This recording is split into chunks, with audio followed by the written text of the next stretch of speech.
আসসালামু আলাইকুম, কেমন আছেন সবাই? ওয়েলকাম টু আধারা আলো রান্নাঘর। আশা করি সবাই অনেক ভালো আছেন। আজকে বানাবো মিউনিজের চিজ। তো চিজ বানাতে কি কি লাগে এবং কিভাবে বানাতে হয় তা আজকে আমরা এই ভিডিওর মাধ্যমে দেখে নিব। তো চিজ বানানোর জন্য আমি একটি প্যানে দুধ গরম করতে দিয়ে দিয়েছি 1 কেজির মতো, এবং অপর একটি ছোট বাটিতে সাদা সিরকা বা ভিনেগার যেটা, সেটা আমি মেজারমেন্ট কাপের 3 কাপ বা 2.5 কাপের মতো নিয়ে নিলাম।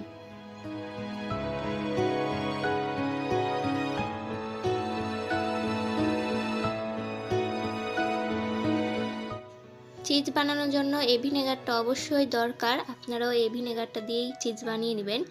এবার আমি দুধটাকে গরম করে নিব। খুব বেশি গরম করানো যাবে না, আঙুল দিয়ে ডুবিয়ে দেখবো যেন আঙুলটা ডুবানো যায় সেরকমভাবেই রাখবো। কুসুম গরমে একটু বেশি করে রাখবো, এবং এই ভিনেগারটা অল্প অল্প করে আমি দুধের সাথে মিশিয়ে নিব।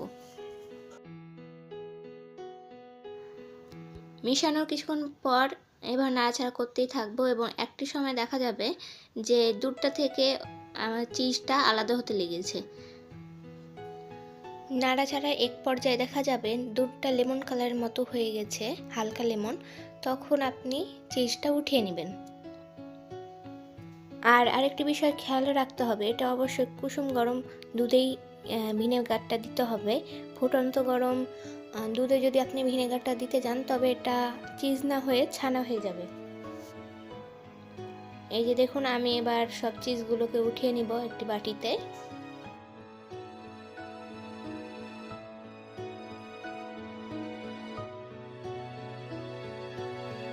বাটিতে চিজটা নেওয়ার পর আমি ওই দুধের পানিগুলো কুসুম গরমে এতে দিয়ে দিব, এবং দু হাত দিয়ে ভালো করে চিপিয়ে চিপিয়ে এটিকে গোল শেপ দিয়ে দিব।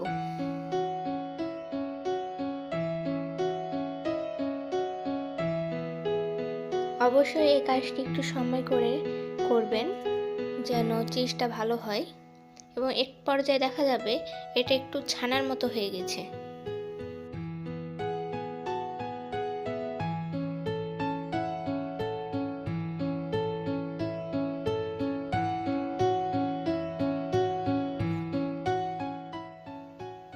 এবার আমি আবার একটি বাটিতে ঠান্ডা পানি নিয়ে দিব, এবং চিজগুলোকে একই প্রসেসে আবার একটু দু হাত দিয়ে চিপিয়ে নেব।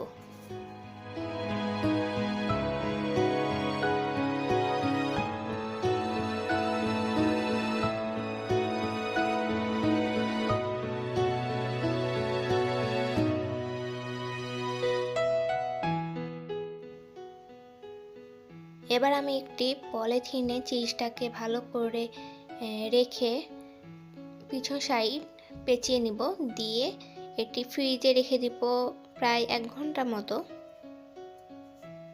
নর্মাল ফ্রিজে রাখলেই হবে। তো ফিরে এলাম 1 ঘন্টার পর। এই যে দেখতে পাচ্ছেন আমার চিজটা। এবার আমি এটাকে কেটে দেখাই আপনাদের জন্য।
এই যে দেখতেই পাচ্ছেন চিজগুলো কতটা ইয়ামি হয়েছে।